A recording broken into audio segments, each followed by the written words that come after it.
People only root for people who don't need it.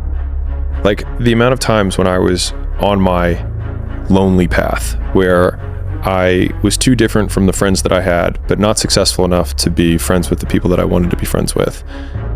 That's when you want people to root for you. That's when you want people to support you.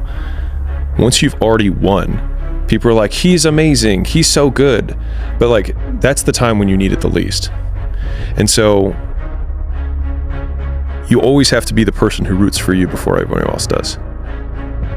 And it's usually a single clap in the auditorium for a very long period of time. It is a slow clap that's just you rooting for you. I think a lot of entrepreneurship and even personal growth is training yourself on how you respond to hard. Because in the early days, hard was, ooh, stop, this isn't good. I should, this is a warning sign. This is a red flag. I should slow down, or I should stop, I should pivot.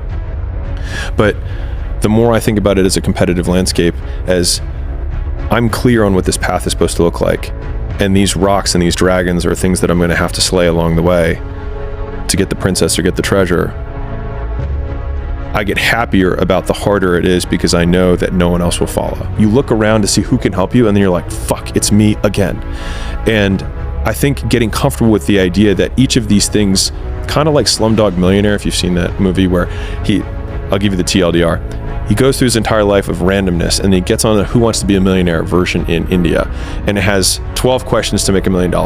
And from only 12 random experiences in his life that seemed meaningless at the time, was he able to answer all of the questions and then ultimately win. The skills that you develop along the way, like Steve Jobs learning calligraphy that then became Apple fonts that, transformed how we type. Those early days, that little trench winning in the weeds, oftentimes gives you these huge advantages later on because you have more context than anyone else. And so rather than lament them and hate the fact that you're going through it, remembering that these will be arrows that you put in the quiver that you're going to be using to slay the future bigger dragons. The essence of success in time management is goals. The key to goals is to write them down and to make organized plans for their accomplishment. Always concentrate on the most valuable use of your time. Do something every day to move you toward the most important goals of your life. The idea of being obsessed with learning, growing, and adding value to me is the most important thing in life, because the only way we're happy is by making progress.